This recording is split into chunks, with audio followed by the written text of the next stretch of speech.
തെരഞ്ഞെടുപ്പ് പ്രഖ്യാപനത്തിന് മുന്നേ ജില്ലാ പഞ്ചായത്തുകളിലും കോർപ്പറേഷനുകളിലും നഗരസഭകളിലും ബ്ലോക്ക് പഞ്ചായത്തുകളിലും ഗ്രാമപഞ്ചായത്തുകളിലും സ്ഥാനാർത്ഥികളെ പ്രഖ്യാപിച്ച് കോൺഗ്രസ് അതിന്റെ ചരിത്രത്തിലില്ലാത്ത വിധം തദ്ദേശ സ്വയംഭരണ സ്ഥാപനങ്ങളിലേക്കുള്ള തെരഞ്ഞെടുപ്പിനെ ഇത്തവണ നേരിടുകയാണ്. കഴിവും പ്രാപ്തിയും പക്വതയും വിനയവും വിവേകവുമുള്ള സ്ഥാനാർത്ഥികളാണ് ഇത്തവണ കോൺഗ്രസ് പട്ടികയിൽ പുറത്തു വന്നിരിക്കുന്നത്. തിരുവനന്തപുരം കോർപ്പറേഷൻ ഭരണം പിടിക്കുക എന്ന ഒറ്റ ലക്ഷ്യം മുൻനിർത്തിക്കൊണ്ടാണ് കോർപ്പറേഷനിലെ സ്ഥാനാർത്ഥികളെ മുൻകൂട്ടി നിശ്ചയിച്ച് തെരഞ്ഞെടുപ്പിന് പ്രചരണ പ്രവർത്തനങ്ങൾ കോൺഗ്രസ് തുടക്കം കുറിച്ചിരിക്കുന്നത്. മാസങ്ങൾക്ക് മുൻപ് തന്നെ തിരുവനന്തപുരം കോർപ്പറേഷന്റെ ഏകോപന ചുമതല കോൺഗ്രസിന്റെ സ്റ്റാർ ക്യാമ്പയിനർമാരിൽ ഒരാളായ, കേരളത്തിലെ കോൺഗ്രസ് രാഷ്ട്രീയത്തിലെ ക്രൗഡ് പുള്ളർമാരിൽ ഒരാളായ കെ മുരളീധരന് KPCC നൽകിയിരുന്നു.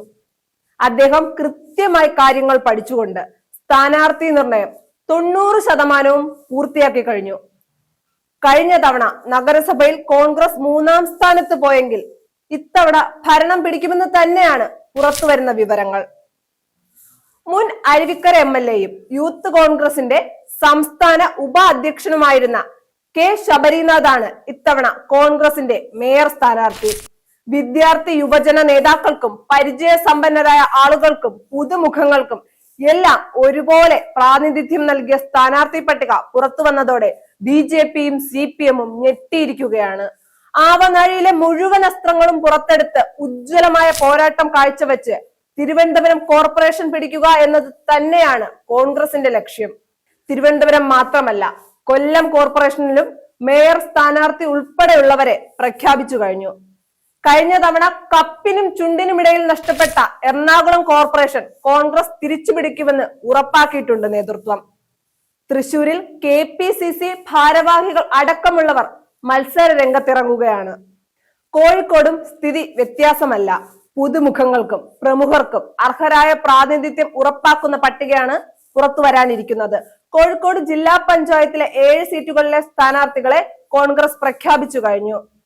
പല ഗ്രാമപഞ്ചായത്തുകളിലും നഗരസഭകളിലും ചില സ്ഥാനാർത്ഥികളെയും കോൺഗ്രസും ലീഗും പ്രഖ്യാപിച്ചിട്ടുണ്ട്. കോഴിക്കോട്ടെ കോൺഗ്രസിന്റെ നഷ്ടപ്പെട്ട പ്രതാപം തിരിച്ചുപിടിക്കുമെന്നാണ് DCC പ്രസിഡന്റ് K പ്രവീൺകുമാർ ഉൾപ്പെടെയുള്ള നേതാക്കൾ പറയുന്നത്. ഷാഫി പറമ്പിൽ മാജിക് കൂടി യാഥാർത്ഥ്യമായാൽ CPMന് തൂത്തെറിയാൻ കഴിയുമെന്നാണ് കോൺഗ്രസിന്റെ കണക്കുകൂട്ടൽ. കോഴിക്കോട് കോർപ്പറേഷൻ ഇത്തവണ പിടിച്ചെടുക്കാനുള്ള പ്രവർത്തനങ്ങളാണ് പാർട്ടി നേതൃത്വം ഏകോപിപ്പിക്കുന്നത്. രമേശ് ചെന്നിത്തലയ്ക്കാണ് കോർപ്പറേഷന്റെ ചുമതല KPCC നൽകിയിരിക്കുന്നത്. കേരളത്തിലെ 14 ജില്ലകളിലും മുമ്പെങ്ങുമില്ലാത്ത വിധം ആവേശത്തിലാണ് കോൺഗ്രസ് നേതാക്കളും പ്രവർത്തകരും. കൃത്യമായ സ്ഥാനാർത്ഥി നിർണയം, പഴുതടച്ചുള്ള പ്രവർത്തനം, സർക്കാരിന്റെ ജനവിരുദ്ധ നയങ്ങൾ തുറന്നു കാണിക്കാൻ കൂടി കഴിഞ്ഞാൽ സംസ്ഥാനത്തെ 60%-ലധികം തദ്ദേശ സ്വയംഭരണ സ്ഥാപനങ്ങൾ ഇത്തവണ പിടിച്ചെടുക്കാൻ കഴിയുമെന്ന് തന്നെയാണ് കോൺഗ്രസിന്റെ വിശ്വാസം. അതിനുവേണ്ടി തന്നെയാണ് മുതിർന്ന നേതാക്കളടക്കം കളത്തിലിറങ്ങി കോൺഗ്രസ് പ്രചരണം ആരംഭിച്ചതും.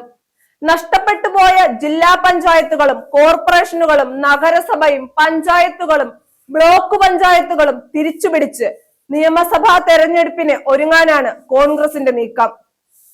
പതിവിനു വിപരീതമായി സ്ഥാനാർത്ഥികളെ നേരത്തെ തന്നെ പ്രഖ്യാപിച്ചതോടുകൂടി താഴെത്തട്ടിലെ പ്രവർത്തകരും ഊർജ്ജസ്വലരായി പ്രവർത്തനത്തിന് ഒരുങ്ങിക്കഴിഞ്ഞു.